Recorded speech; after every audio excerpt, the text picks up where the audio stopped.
after they announced, and that's Venezuela, I mean, a breaking of relations with the United States. So very, very quickly, in a matter of hours, we moved from a situation where there was a Venezuelan government in office, there were people concerned all around about Venezuela's internal situation, to one where Venezuela and the United States had broken off, well, Venezuela broke off relations with the United States, asking them to withdraw their embassy personnel, and the US saying that if that comes to pass, there will be consequences. And of course, very quickly, in a matter of hours, there was this recognition of a president in Venezuela from the National Assembly election results, and a declaration that the sitting president of Venezuela was illegitimate. Now, at the same time this was happening, questions were being put outside of the region as to how this is going to work. And the US response was that all options are on the table. CARICOM realized that what had happened here is that even though we are closest to Venezuela and in the firing line of these developments, which are not of our making, any follow-through on these threats from either end could create a situation that could have serious consequences for us here in the Caribbean, particularly Trinidad and Tobago, we being so close and already involved in receiving Venezuelan economic migrants or refugees, if you want to call them that. We were very concerned that this kind of escalation of tensions and the volatile situation which could come to a head with these two countries engaging in physical disturbances, we had consequences to suffer. So we had a meeting at the Hyatt, lasted from 4:30 until 10 o'clock. And most CARICOM territories' heads took part in that meeting, either the head of government or an authorized minister or a public servant who was there. So we had a very good participation. And even though a few CARICOM members had voted with the Lima group for some kind of intervention in Venezuela, the reality of this volatile situation, which could play out in military intervention, expulsion of diplomats, reasons for intervention, and so on. At the end of the thoroughly reviewed position, CARICOM heads took a position, and the position was this: we are not going to deviate from our position taken at an earlier time, and the long-standing position that the issue of Venezuela with respect to a solution is a matter for the Venezuelan people. And that covered our position of non-interference in the affairs, not of Venezuela, but the non-interference in the affairs of state, non-intervention into states, and the OAS Charter, which specifically spells out the uncompromising position of the inviolability of territorial integrity, meaning that under no circumstances should one territory violate the territorial integrity of another. Against that background, that this is the CARICOM's position, CARICOM then understood that these drums of war that were rattling from Venezuela to Washington were being pounded by persons who either had not taken us into account or disregard our interests and the consequences of such actions on the CARICOM. Barbados was extremely strong in pointing out that once we get into a situation where the Southern Caribbean becomes an area of conflict between our neighbors and partners of this way, it would do nothing but harm to the economy of the region, because tourists really don't leave home to go to war zones for vacation. And the brittle nature of CARICOM territories is such that any conflict that is sparked in this region could have long-term deleterious consequences for the Caribbean. That being so, we decided on Thursday night that we need to get out of the Caribbean, get to the United Nations, so that the rest of the world could understand what we were facing, not of our doing, but the threat to the Caribbean as a whole. And of course, prior to this, we lived in an area of the world, Caribbean Sea, which we have designated and which we defend as a zone of peace. Against those principles, we saw the volatility of the recent developments as threatening all of that. So, the chairman of the CARICOM at this time, in preparation for the meeting next month, which was already in place, is Dr. Harris, who is the Prime Minister of St. Kitts and Nevis, and the delegation comprised Dr. Harris as chairman, myself, Prime Minister of Barbados, the ambassador from Grenada, and all the UN representatives in New York. And we do have, as a zone, a very strong representation there. We have Trinidad and Tobago, Jamaica, Antigua, Grenada, Barbados, and Lucia, and they all participated in preparing. So by Monday morning, we caucused in New York, the delegation, and we approached the Secretary General, who very graciously agreed to see us at the appointed time. We saw this Secretary General of the United Nations at 10 o'clock. We outlined to him our observation of the Security Council meeting that took place a few hours before, which indicated the position of persons, either those who were complaining about the Venezuelan situation requiring action, or those who were objecting to the action being proposed by those who were proposing action. So there was a very lively Security Council debate. But interestingly enough, the Secretary General pointed out to us, the CARICOM delegation, that we are to understand that the role of the Security Council is not about authenticating elections in any country. And that is important, because the justification for declaring Maduro as being illegitimate is that the decision made from some quarters is that the elections that were boycotted by the opposition deemed the Maduro election illegitimate. So against that background, the Secretary General said that that is not a matter that, as far as he's aware, that the Security Council is having before it to make an adjudication. Secondly, we pointed out the difficulty that we were in.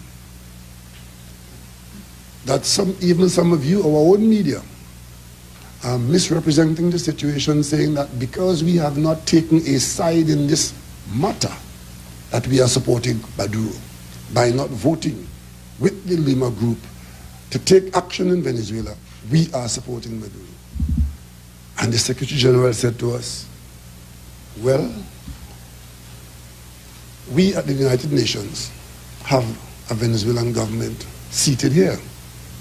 And until a change is made that properly goes through the UN General Assembly position, and that country is changed and properly seated, I, as Secretary General, have to deal with the government that is seated at the UN, which is the Maduro government. So this should put an end to this attempt by others to push us into some camp, having abstained in a vote where we were being asked to take a side on who's not with me is my enemy. The options at that vote were to vote for, to vote against, or to abstain. Our abstention is rooted in our position of non-interference and non-intervention. I saw an article in today's papers a moment ago by one of your politicians, one of your columnists, asking, I presume, the government of Trinidad and Tobago or CARICOM to explain what non-interference and non-intervention mean. I thought that was clear. Non-interference means we are not joining any action for physical interference in Venezuela. Interference means we are not backing any horse in the Venezuelan political race. So what then did we want to achieve? First, we wanted to achieve a lowering of the tension. We wanted to have the volatility subside so that no accidental intervention could take place and we get mixed up in conflict by accident. We ask that this be the condition coming from the UN. You may ask, why did we go to the UN and not to the OAS? The reason being that long before this level of volatility had appeared, the OAS had disqualified itself from treating with the Venezuelan issue. How? Because the Secretary General of the OAS had taken on personally the presidency of Venezuela and had been advocating and, well, virtually an overthrow of the Venezuelan government. Trinidad and Tobago, as a country under the rule of law and a long-standing member of the OAS, and knowing the OAS Charter, had objected to that because we always knew that if the situation worsened, or even before it worsened, that the OAS was our first port of call to have this matter dealt with through dialogue and negotiation.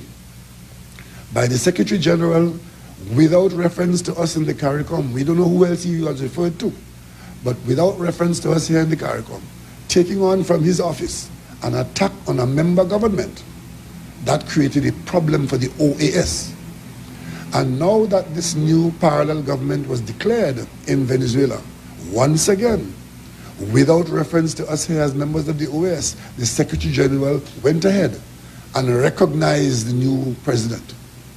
So those developments had the effect of deeming the OAS unsuitable to be an honest broker in a situation where we believe dialogue and negotiation is what is required to bring stability to the Venezuelan situation.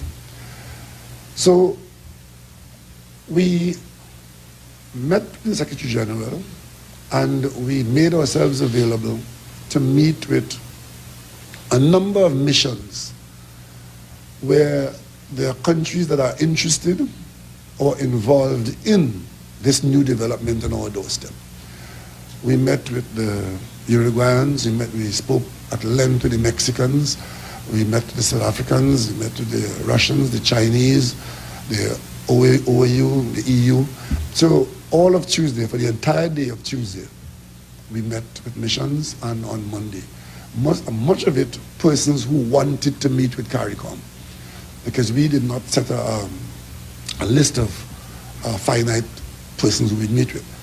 And finally, at the end of this, we met with the United States ambassador to the United Nations, and we had a very healthy conversation outlining the CARICOM position. That was a bilateral meeting, actually.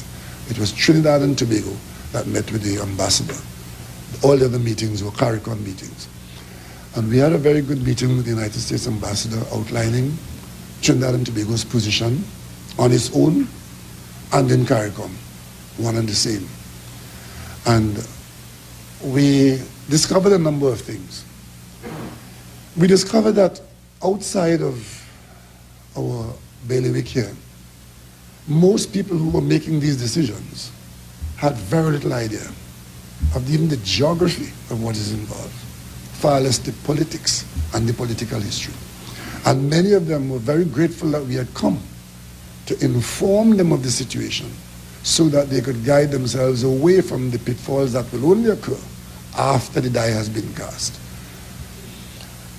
There was one interesting person I met, a very high-ranking official, who had absolutely no idea where Trinidad and Tobago was. And in the opening of our conversation, he asked me if we do have a golf course. There were other people who had no idea how close Trinidad and Tobago was to Venezuela and the physical and familial contacts that exist between us. Many had no idea that we were undergoing a crime wave, largely fueled by small arms flowing to us from South America, or that Colombian drugs could get to Port of Spain. Totally unaware of these conditions. What we did observe, that as we outlined our circumstances and the potential for South American harm to come to us by way of arms, ammunition, through instability, human trafficking, and our inability to handle any floods of refugees, we got and we saw sympathy. And we heard from a number of countries, even those who initially were minded to be identified with some undefined initiative with respect to rectification, that they will not increase the tension and they will not encourage and participate violent overthrow of a government in the hemisphere. But the root of all of this that disturbed us at CARICOM, and we spent a lot of time talking to the various countries about this. It is this sudden position where we all are at one in not accepting that the Venezuelan condition is acceptable or that it should persevere. Something requires to be done to improve the plight of the Venezuelan people. Whether the causative factors are as a result of internal political insufficiencies or external pressures and agendas, that's not the point. The point is that the Venezuelan situation, as a permanent situation, is unacceptable to all of us. However, to get up one morning and somebody says, the time for talk is over, that is where the danger lies. Because if one looks around the world, there are a lot of areas all over the world where there are difficulties of one kind or another, largely political. But in many of those situations, closing the door to dialogue is not an option and never has been an option. Some of those situations are permanent for decades. And of course, to say that we've tried before and it was attended by failure, so the time for talk is over. Now, the CARICOM's position is that once we take that position, once we support that position, that the time for talk is over, the corollary of that is that the time for physical intervention is here. And that runs counter to the fundamental principles that we started out with. And we pointed out that that decision, that the time for talk is over, is a decision that prevents us, in the presence of the United Nations, from utilizing what we believe is an avenue to treat with the Venezuelan problem. CARICOM advanced its position that the Secretary General should use his good office to provide the vehicle to bring the Venezuelan parties together under proper guidance and encouragement to trash out their political problem which has Venezuela in this condition. The Secretary General pointed out that he's willing to do that. But such a good office will only be initiated when the Venezuelans indicate themselves that they are willing to participate in such good office. Understood, and that's what we expected. In the meantime, things are happening all around us. We have heard, we've seen on the news where the Venezuelan president has indicated, a long way from where they were, that the 72-hour deadline, because we also were critical of this use of ultimatum. Because once ultimatums are being issued, the potential for accidents exists in a very real sense. So we condemn the use of ultimatum and we encourage the creation of a vehicle to allow those who want peace and security in the region to find themselves to the table and have that dialogue and negotiate that peace that could be lasting and sustainable. One of the more interesting meetings we had was with the government of Uruguay. You may recall, Uruguay, South American country, did not participate in the Lima group. So way back then, Uruguay kept itself away from the formation of the Lima group, anticipating that such a group and its formation was not helpful because it might result in what it has resulted in. Uruguay and Mexico, when the vote came, Uruguay and Mexico, South American, Central American countries, took the identical stance that was taken by Trinidad and Tobago, Antigua, Barbados, St. Kitts Nevis, and Suriname. We all did not take a side in the Venezuelan issue. We did not vote for, and we did not vote against. We stood our ground in the middle on a neutrality. And the reason why CARICOM took that position, those of us who did it, was that we anticipated that the time will come where the CARICOM will have to play a major role in defense of our interests, but offering an opportunity of that neutrality to those in Venezuela and elsewhere who need a neutral point of view and a neutral stance as an honest broker in seeking to treat with the real issue, which is the condition of the Venezuelan people. The end result is that we are going to continue in this position.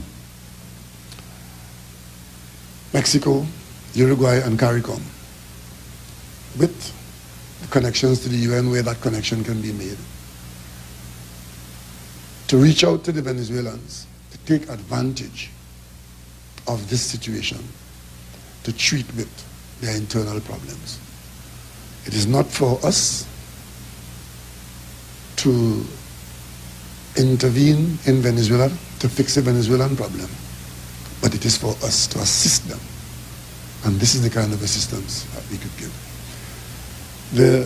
We are satisfied that this mission has been very successful in that it has brought a number of persons down from a heady position of intervention in Venezuela to one of reflection and review.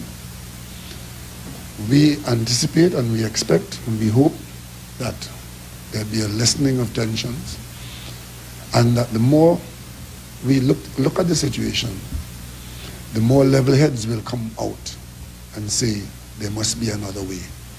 And this whole question of the time for talk is over will recede, and the time for dialogue will replace it, and that dialogue, seeing movement from the Venezuelans, would bring us to a place with a better hope, better future.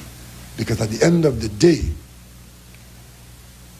whoever ends up running the Venezuelan affairs, that is a matter for the Venezuelan people. Again, in the fundamental doctrines of the UN, the determination of the people by themselves, for themselves. And that is the whole gist of it, and if you have any questions, I will try to answer them. Dr. Rowley, you would have seen over the last 24 hours or so that Nicolas Maduro did say that he reached out to a certain country offered... Sorry. I'll start over, sorry. Kijan Haynes, TV6. Dr. Rowley, we've seen in the last 24 hours that Mr. Maduro did say that he's reached out to the heads of some countries who offered their countries as a place of mediation for talks. He mentioned Trinidad and Tobago specifically. Did Mr. Maduro reach out to you, and where do we stand on that? He didn't reach out to us, but CARICOM, again, if you go back and look at the record, the first communique CARICOM issued, I think it was in 2017, November, somewhere about that time. When CARICOM responded to the Venezuelan situation, the one thing we did was to offer our region as an area of neutrality where the warring parties in Venezuela could come and find an environment for pursuing dialogue on the internal problem. So if today he's saying that Trinidad and Tobago or any CARICOM country is a place, it goes back to that offer. And I've heard the Uruguayans also have made themselves available in a similar manner.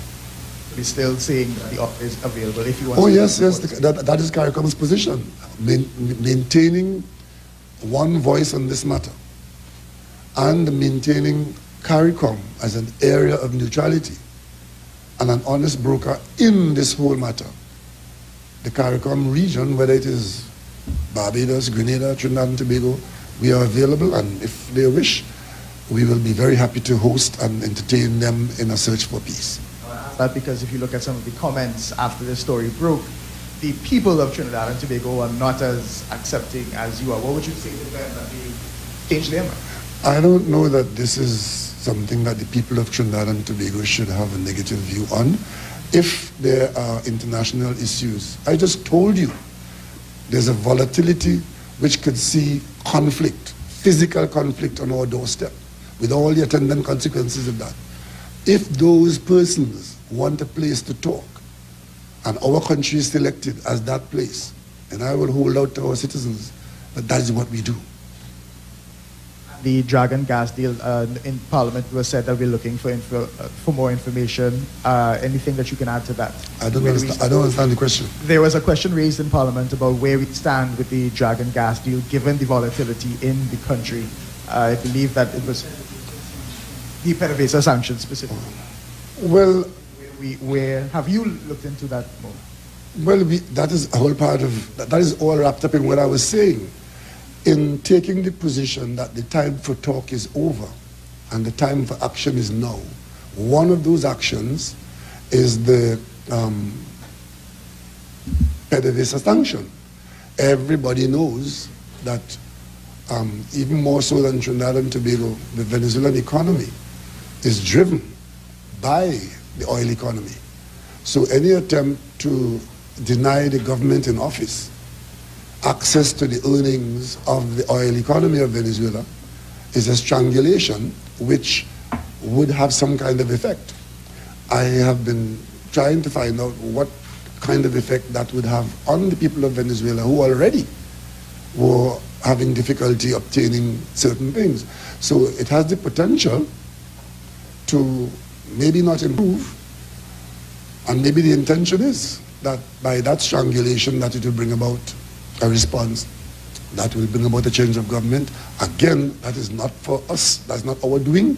We have no part of that, except that we hope that it doesn't do that, because if it does worsen the Venezuelan situation, we here in Trinidad and Tobago will feel the fallout of that in some form or fashion. So those advocacies are not ours. Mr. Prime Minister, good afternoon and welcome back. Urvashi from CNC3. I was kind of curious about your discussions with the Russians until, given that the Russians have indicated their support. Russia is a member of the Security Council, so we met, and so is China. And they took part in the Security Council meeting on this matter, and they expressed themselves, and they are opposed to it. We spoke to them as members of the Security Council of the UN, and incidentally, they carry a veto at the Security Council, Russia and China. And not to mention that one of the unease that our people here in Trinidad and Tobago was responding to was this whole question of Russian nuclear bombers in Venezuela. What does this mean? Why is this happening? Who is behind this? What is the intention? What will be the final outcome? This is what the threat, the trauma of a coming storm does, even though nothing might happen. Just living with those questions changes the game. So it was, I should tell you, we were informed by the Russians that they have no assets or personnel in Venezuela towards the furtherance of any military action. I tell you that for what it's worth. Sorry to interrupt you, but as you mentioned, possible nuclear weapons and possible nuclear warfare, what about the possibility of it entering our airspace or our maritime CARICOM as a whole? What? Nuclear weapons. I can't speak to that. I don't know where the nuclear weapons are. Nuclear weapons are all over the world. They're in submarines, they're on ships, they're in planes. I was referring to the specific report that the Russian equipment had come to Venezuela, and I think they had left. Or they're still there, I don't know. But I simply say, you asked me why we spoke to the Russians, and I gave you two reasons. One is that they're a member of the UN Security Council with a veto. And two, their name was called in Venezuela as passing through or taking to Venezuela very sophisticated weapons. And we in the CARICOM, we see our zone of peace as not a place for the parading of brinkmanship. It's it a bit further from the zone of peace, will we be exploring the option of making our zones nuclear free? Well, I don't know. We have a position on that, but we can't enforce it.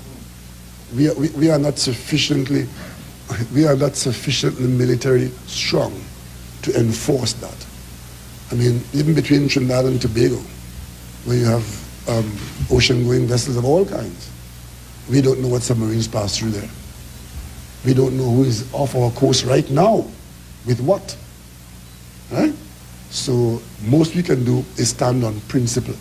Our position in these matters as a small island state, unlike our neighbors, we, more than others, have to stand on principle. It is the principle that will defend us, because we cannot physically enforce our positions or defend ourselves. So that is why we are so wedded to the UN principle of non-interference, wedded to the UN principle of non-intervention, because without that principle, there's other considerations. So you also mentioned that you met with U.S. diplomats. Now, shortly before your departure, the U.S. Embassy here would have issued a statement. Did that at all come up for discussions, and what was their position? What was the position? What we met at the United Nations, every country is represented there by an ambassador.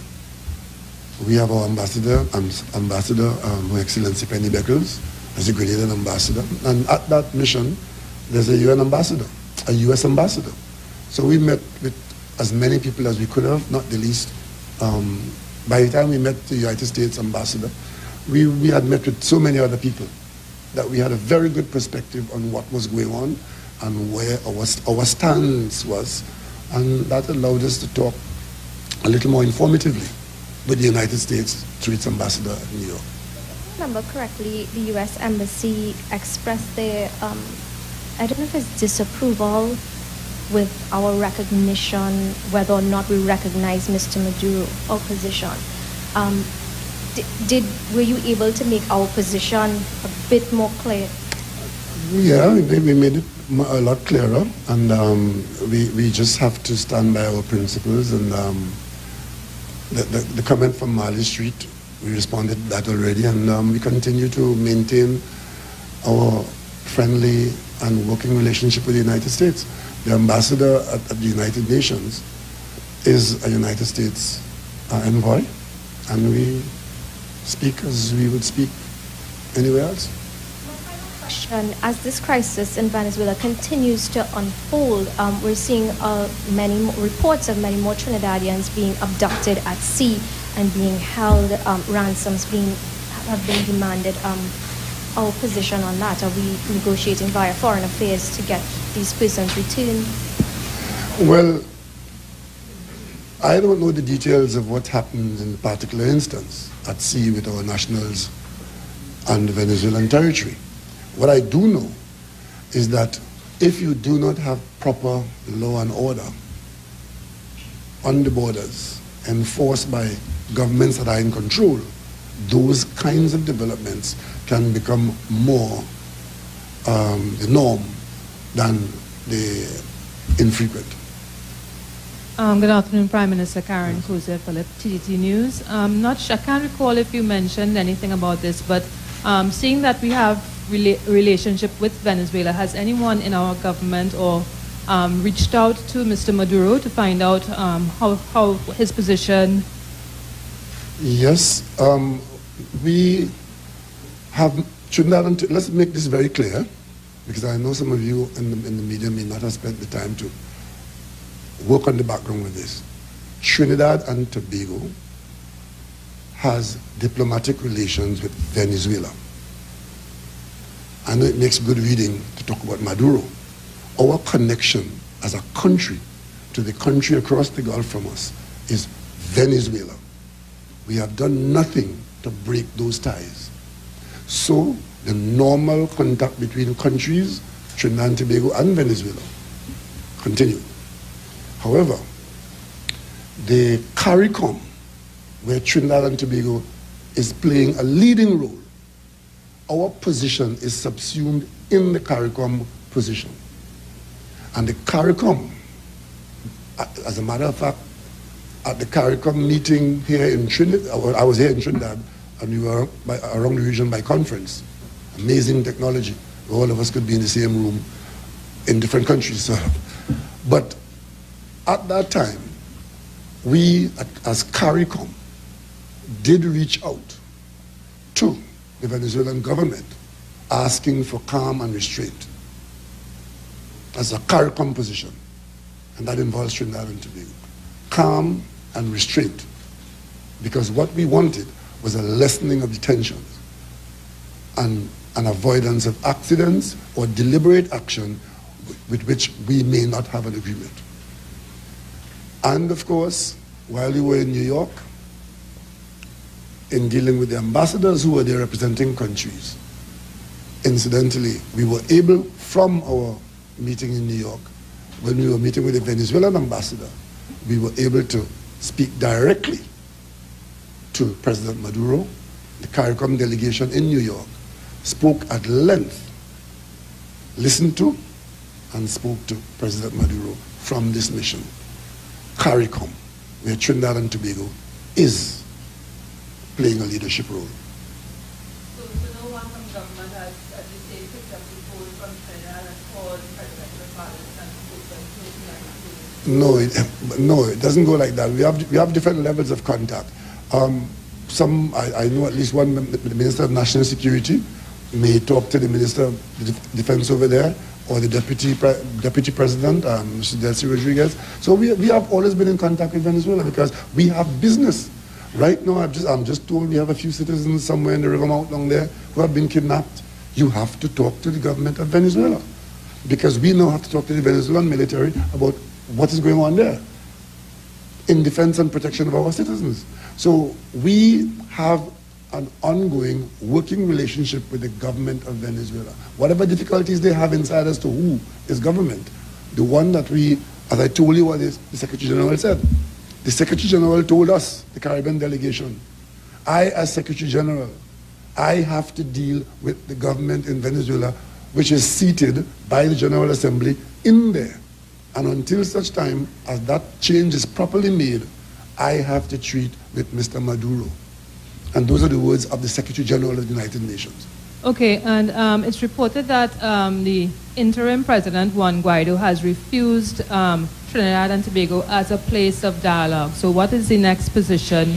I haven't heard that, but again, we are not going to be distracted by that. It matters not where it is done, and we're not going to make an issue of that. What we want is for them to accept that there needs to be dialogue, and that the position of time for talk is over and time for other action is now. That is what we want to hear about. We would be very happy at CARICOM, especially in Trinidad and Tobago, if what we hear from the Venezuelans is that we're moving away from this thing about time for talk is over, time for action, because that action has the potential to affect us. News from Newsday. You mentioned with your meeting with the U.S. ambassador to the UN, you presented the CARICOM position, non-intervention, non-interference. I don't know if you could speak to what was the position presented by the U.S. ambassador or concerns raised at that meeting. Well, I don't know that there's any secret position. I mean, these positions are very well known. The American position is on CNN, and even as we speak now, it's changing. So, but we didn't go into that kind of detail because those decisions being made at the top of the government, the ambassador would not be engaging those with us. We spent the time impressing upon the ambassador the concerns that we have for the repercussions of the abandonment of the non-intervention principle and the non-interference principle, and impressing upon him, for the benefit of his governments, by transmission through him, that we stand to be hurt by a decision of that nature, which may bring conflict to our doorstep, a conflict not of our making. And you've been speaking about easing of tensions. What about with the U.S. Embassy in Trinidad? Have officials met, and has there been an easing of tension since that somewhat critical? We are in contact with the United States at all levels. As a matter of fact, the Minister of National Security has been in touch with the ambassador here. It's a problem that we are all trying to work through. What you have is a difference of opinion. And we maintain, without apology, that Trinidad and Tobago is entitled to have a difference of opinion with any country, on any matter, in the interest of the people of Trinidad and Tobago. I'm a little disappointed that we could not, even in this sensitive situation, we could not count on our opposition. In England, the opposition is called the loyal opposition, Her Majesty's loyal opposition. We in Trinidad and Tobago could use no such adjective. Because notwithstanding the fact that you may have a different point of view, it would have been useful if our opposition could have seen the principle upon which the government of Trinidad and Tobago was standing in leadership at CARICOM, because that is the principle that protects small states more than any other. We cannot be convenient with principle. And therefore, we here in Trinidad and Tobago are a little embarrassed that the only place where we can't count on the rest of our parliament to stand with the government. Look, I have not heard a word from Barbados or Grenada or St. Kitts or Jamaica where anybody is trying to give the impression that their government is at war with the United States. Or because what is being said here in Trinidad and Tobago by a small number of voices is that we have somehow broken with the United States and we are going to lose our visas and we're going to lose our meal tickets. Come on, people. We are Trinidad and Tobago with a long, proud history of how we conduct ourselves. And one of the things that we got commended for as we went through the United Nations in the last 2 days is Trinidad and Tobago's record of good conduct in international affairs. And we're not going to blemish that now. And that is why we are in a position now to provide the leadership on this issue. Small as we are, CARICOM for the first time is taking this leadership role with one voice. And I think the Caribbean people should be proud. With one voice, we are out there speaking as the CARICOM on a matter of great interest to us and of great import. Because if this gets out of hand and we become just another zone of conflict, what little chance we had of progress would have gone through the window. So we have to stand up for ourselves. And unfortunately, not all of us see it that way. From you, Mr. Prime Minister, you spoke earlier about the country's possible inability to deal with a flood of refugees. Just yesterday, the British High Commissioner expressed concern that Trinidad needs to have a process in place with the refugees currently in the country, possibly more coming in. There's been concerns from the opposition saying, where's the urgency to put that process? What is your response to that? Well, if you had listened to me before I went away, you would have heard me saying that I had a meeting with the Archbishop, whose church is deeply involved in providing humanitarian support to our Venezuelan neighbors who are here and others. We have chosen as government to not go along the route of creating refugee camps, because refugee camps have their own kind of problem. We allowed a certain amount of integration initially of Venezuelans coming and going, and that continues in our relationship between Venezuela and Trinidad and Tobago. However, I also said then that we have agreed, and the Minister of National Security is working on it now, we have agreed to do a registration exercise which will allow us to give the Venezuelans who are here some kind of identification card, which will allow us to know who they are, know their comings and goings, and of course, to protect them as far as we are able to from exploitation. And alongside of that, we talk about the whole question of allowing them to work and their children go to school. And that's where we're heading. And the Minister of National Security is actively engaged in bringing that position to the cabinet. Just to follow up, given Guaido's rising popularity and more acceptance in certain parts of the developed world, so to speak, is CARICOM willing to take that same unity and go to Guaido and have a conversation with him, even if it is to say, we don't accept you or whatever? Is the CARICOM the answer is yes. We have said that all parties in Venezuela need to stand down and step back from where they are and talk their political problem out and negotiate their way out of it. As a matter of fact, during our meeting we were not a player in the recent development. So Mr. Guaido appeared virtually from nowhere.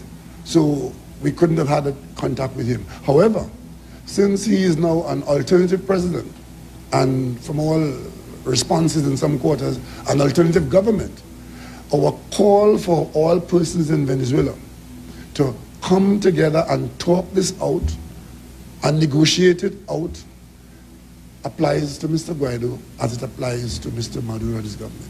It is a Venezuelan problem. Short-circuiting it by hiring out the solution.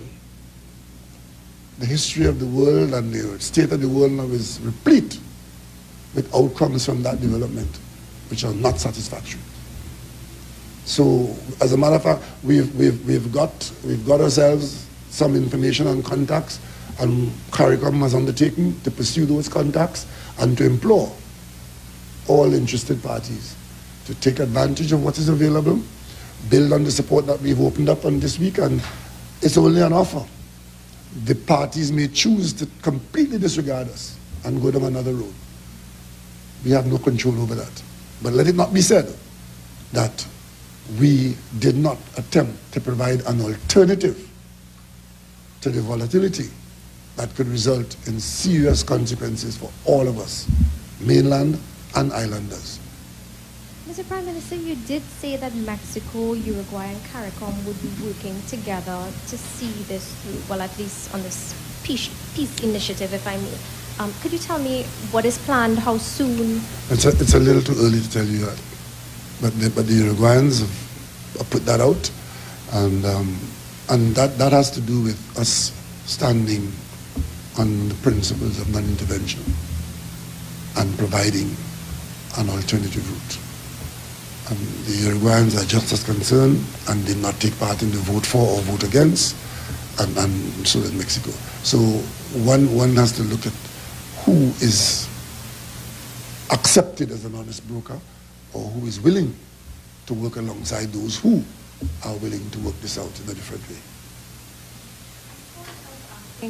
What's next, because even though, Mr. Prime Minister, with all due respect, you came back and said that this mission was a success, we're still seeing those threats flying from all quarters. Well, considering that you could have seen bullets. But the bottom line is, this thing is changing by the hour, right? So we can't say that we have finished this or we have finished that. And you have to respond to what is happening. So I don't know what tomorrow morning's news is going to be, right? They may decide that we don't want to talk to anybody. The time for talk is over. The previous attempt to have dialogue has failed. And those were some of the conversations that some people had. Our role is to try and say, no, we don't agree that that is so. And that is where we go, hoping that our position prevail through calmer heads. And the one thing we don't want is to end up in a situation where there is conflict and its resultant consequences for our region. So as long as the conflict does not erupt, we think we're making progress, because the ultimatums and the deadlines were a guaranteed pathway to conflict. Is that clear? And you truly believe that we have prevented or at least delayed that for now, that mission has done that? We believe that we've seen movement in some quarters in that way. As a matter of fact, I mean, if you take some time to look at where we were, with some people's position, you would see that those positions, and we've happened to have had a little more insight in the last 2 days. But again, that could change.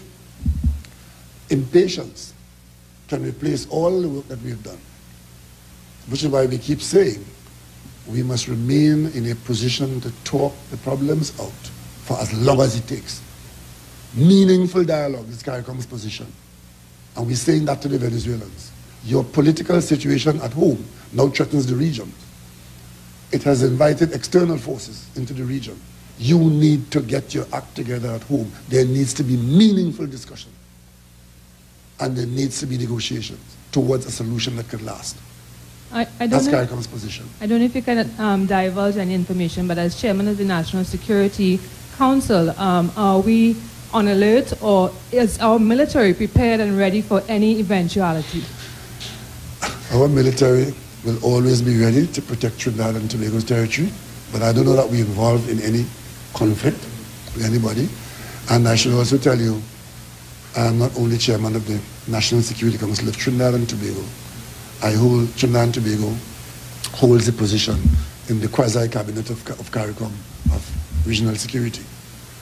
So we have a leading role there in seeing this, because this is really a security challenge for the CARICOM. Thank you very much.